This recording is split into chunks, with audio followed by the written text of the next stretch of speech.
नमस्कार मंडळी, गौरांग चंद्रदास चॅनलवर सगळ्यांचं स्वागत आहे. KYC सिरीजमध्ये. KYC म्हणजे नो युअर कम्युनिटी. तर आज आपल्याबरोबर भेटत आहेत अभिजित टोळे प्रभू आणि अवंतिका टोळे माताजी, आणि आपण त्यांना 3 साधे प्रश्न विचारणार आहोत.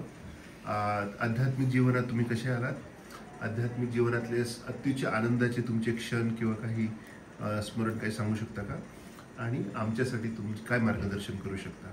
तर आपण सुरुवात करूया अभिजित प्रभू. हरे कृष्ण प्रभू. हरे कृष्णा. प्रभू ही संधी दिल्याबद्दल.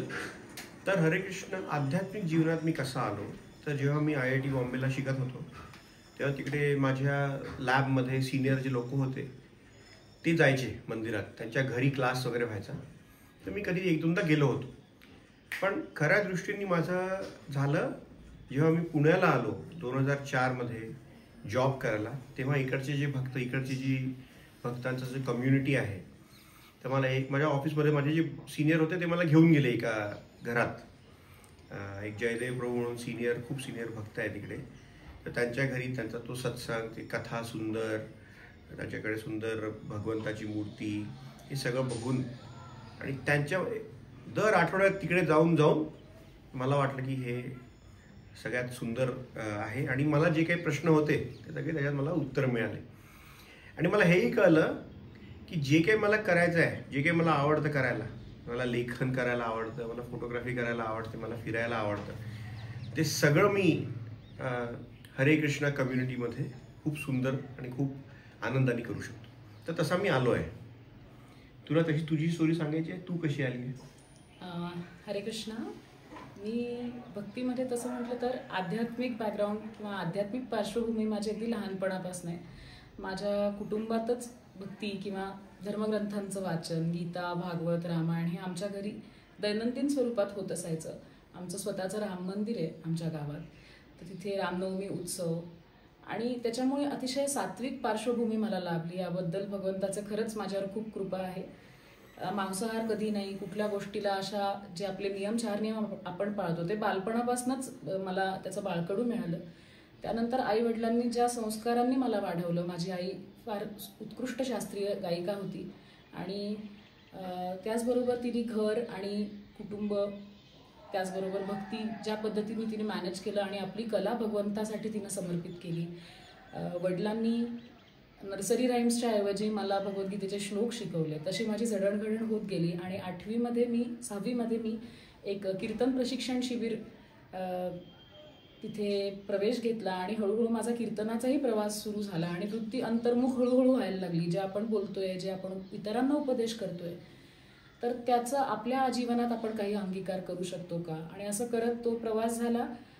आणि मग जेव्हा लग्नाची वेळ आली तेव्हा प्रभूजींकडचं जे प्रपोजल होतं तेव्हा आम्हाला ती सात्विक पार्श्वभूमी इस्कॉनच्या रूपानं मिळाली. आणि माझ्या जीवनात प्रभुपाद आले.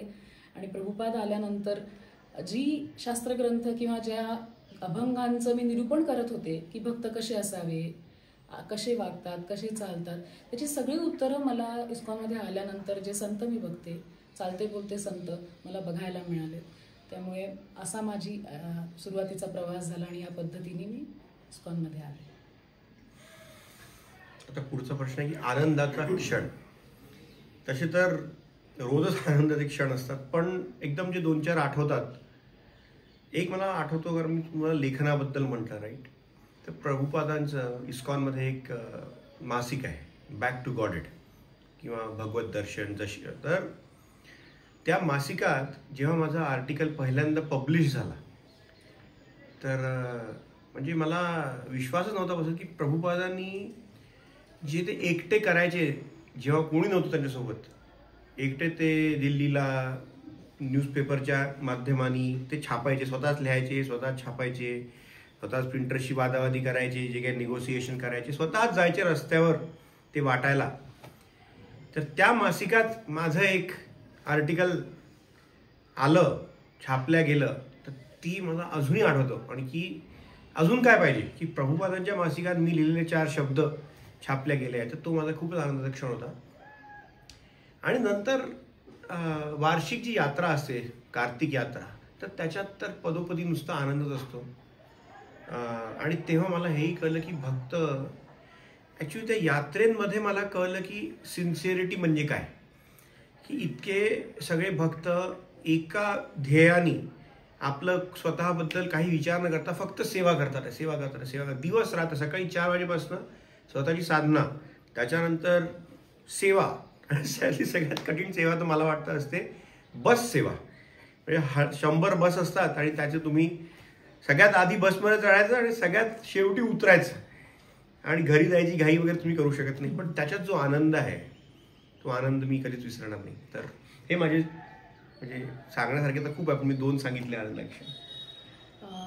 खरंच मला पण माझ्या सेवेतनं आनंद मिळाला असा की मी नाशिकला एक तर मला कीर्तनासाठी बोलवलं होतं, इन्व्हाइट केलं होतं आणि कीर्तन सुरू असताना जेव्हा मी हरे कृष्ण महामंत्र म्हणत होते, कार्तिकी मला वाटतं आषाढी एकादशीच्या दिवशी, आणि हरे कृष्ण महामंत्र म्हणताना राधे राणीचं फूल सगळ्यांनी पडलेलं बघितलं, तो इतका आनंदाचा क्षण होता. आणि दुसरा आनंदाचा क्षण म्हणजे प्रभूजींची जेव्हा ब्राह्मण दीक्षा झाली, मला फार फार आनंद झाला, कारण त्या निमित्ताने अजून सेवेचे द्वार आमच्यासाठी उघडलेत.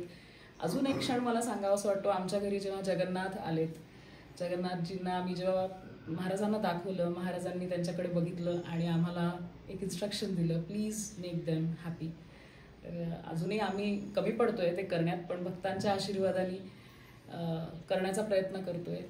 पण हे क्षण आम्ही कधीच विसरू शकत नाही. आणि तिसरं मला वाटतं तुम्ही काय मार्गदर्शन करणार?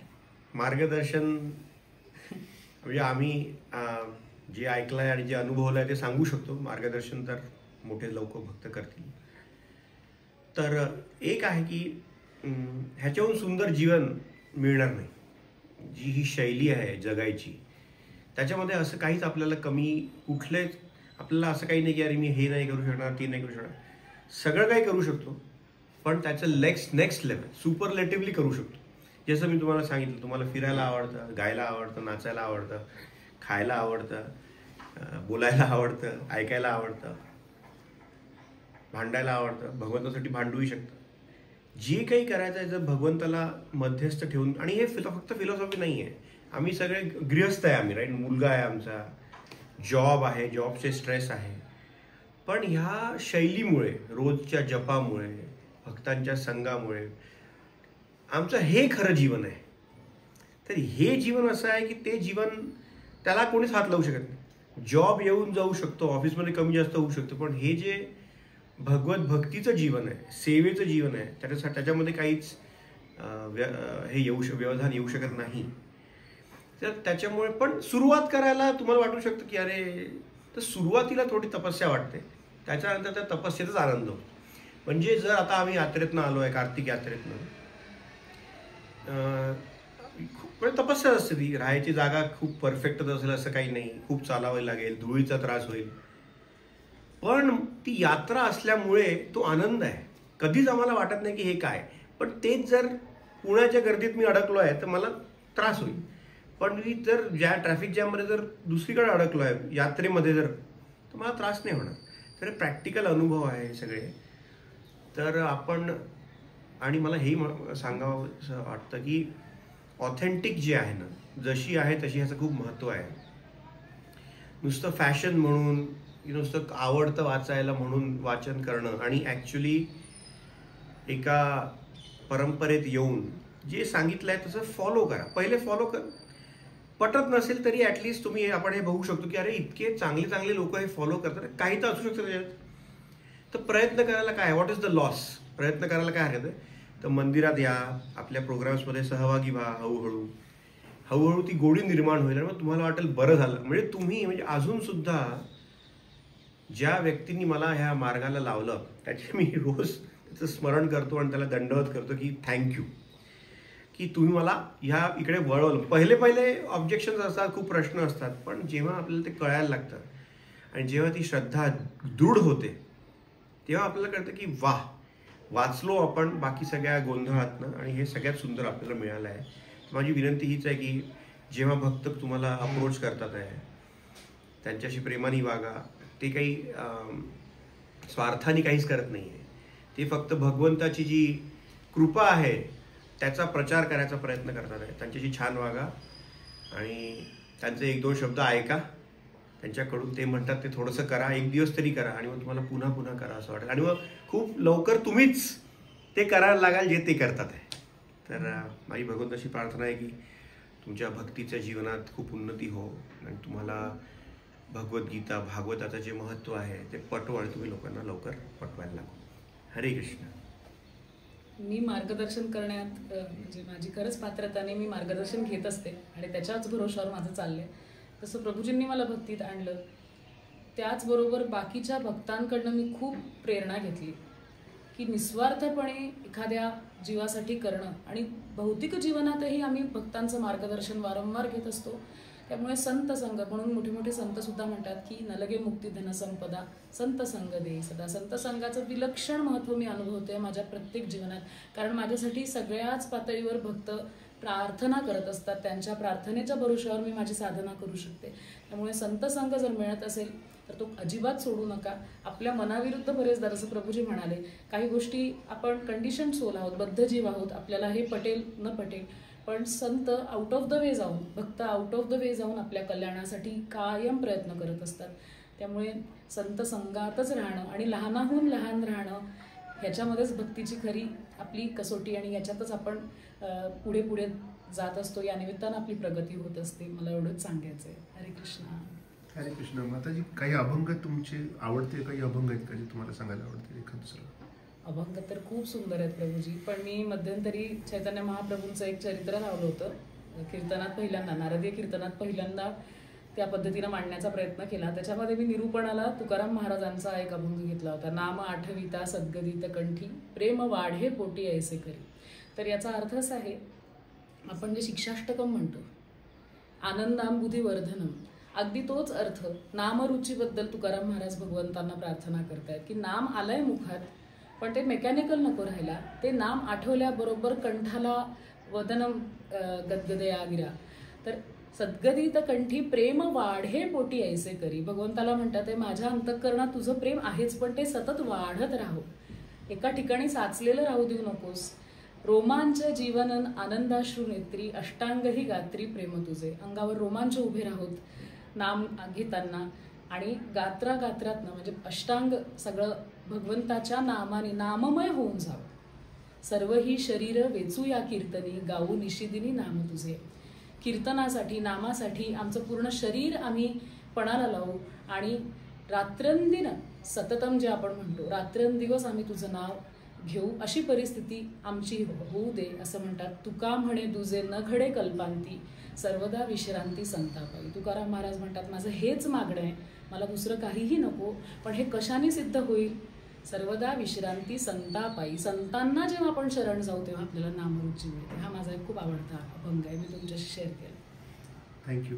सर तुमचं काही यूट्यूब चॅनल किंवा सोशल मीडिया हँडल आहे का जे आपण वाचकांना सांगू शकतो? हो, माझं जस्ट अवंतिका नावाचं यूट्यूब चॅनल आहे. त्याच्यावर माझी काही कीर्तनं मी पाठवलेली आहेत, काही स्तोत्र पण त्याच्यावर म्हणत असते, तर ते तुम्ही बघू शकता. खूप छान. सो अहो भाग्य आमचे की एवढे छान व्याख्यानकार माताजी प्रभूजी आपल्या बरोबर आज आहेत आणि आपण सगळे त्यांचं 3 वेळा जय जयकार करूया. हरे कृष्ण कृष्ण कृष्ण हरे हरे, हरे राम राम राम हरे हरे, हरे कृष्ण कृष्ण कृष्ण हरे हरे, हरे राम राम राम हरे हरे, हरे कृष्ण कृष्ण कृष्ण हरे हरे, हरे राम राम राम हरे हरे. श्रीला प्रभुपाद की जय.